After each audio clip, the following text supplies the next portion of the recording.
If you've ever been in a work setting and you kind of notice, ooh, got some white flakes going on. If you ever scratch your scalp and man, you're just snowing a little bit, that's dandruff. What is dandruff? How do we get rid of it? Why is it there? That's what I'm talking about in this video. My name is Dr. Peter Vila and I'm a facial plastic surgeon.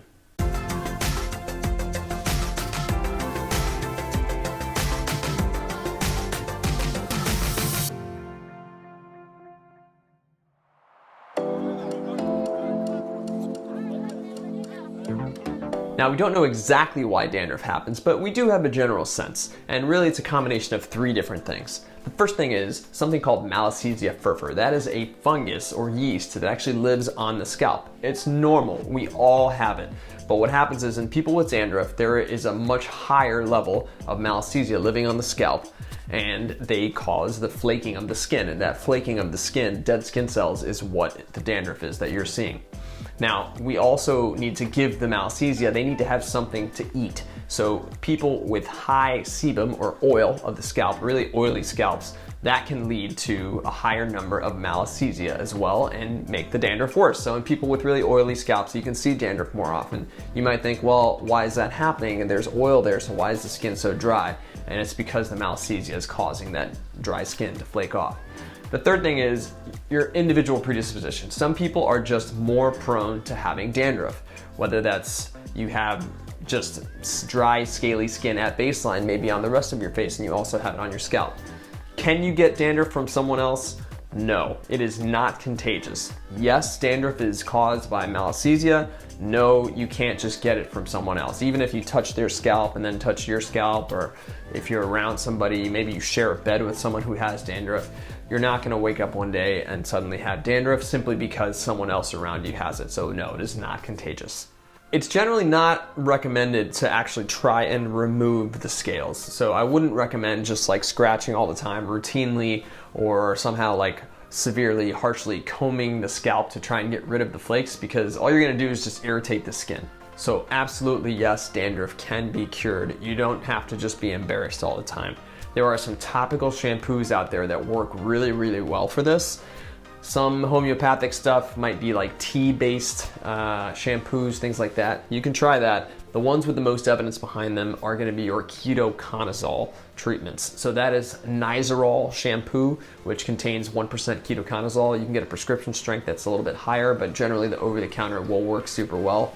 There are other alternatives like selenium sulfide, zinc pyrithione, and even salicylic acid-based shampoos that will help to some degree. The one with the greatest evidence behind it is Ketoconazole, and that's definitely the one I would recommend. So when you're using the medicated shampoos, generally it's gonna be a twice a week usage for about 8 weeks. And then after that, you can just use it as needed. So you might notice that, it's been a few weeks and I'm starting to see some scales, you can definitely use it again. But in general, it's gonna be about twice a week in the beginning. After that, you can really just use it as needed. Now, if you have curly hair, like myself, if I grow my hair out, I actually do have super curly hair. It's not gonna be something where you need to wash your hair every day. And actually with curly hair, you don't want to wash your hair every day because it's gonna make the hair look worse. Curly hair likes oil. So some people actually put oil in their hair. You can save yourself that step by just not using shampoo every day. And then you can use conditioner wash if you need to in between. If there's, if it's starting to get a scent or whatever, just do a conditioner wash. That will definitely knock that out. For people with straight hair, you can shampoo every day if you want to, but again, you don't have to. If you have really dry, scaly scalp, you definitely don't want to. I would not recommend that. Your hair is gonna want, and the scalp is gonna want some of that extra moisture. And so you can really do it every few days in terms of shampoo. And then if you need to in between, you can do a conditioner wash or a co-wash. So if you are pregnant and you're using a Ketoconazole shampoo, there is some evidence of Ketoconazole being harmful to the fetus in animals, which is a category C medication. So nothing's been shown in humans, but obviously we don't want to do that study in case it does. What I will tell you is that oral Ketoconazole, or taking a Ketoconazole pill, is very different from using a topical medication. So this is really just best for you and your doctor to discuss. Just talk to your primary care doctor or your OB or your dermatologist about it, and it's going to be a case-by-case basis. If you can stop the Ketoconazole, if you want zero risk tolerance, that's probably the best thing to do, but again, have that conversation with your doctor.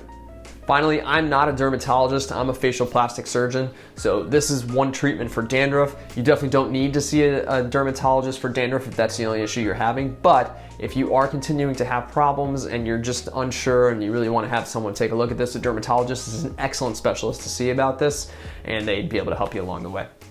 So I want to hear from you. I want you to let me know what questions you have for me. What questions did I not answer on this video? What do you want to hear videos about? Let me know, sound off in the comments, and I will see you guys on the next video.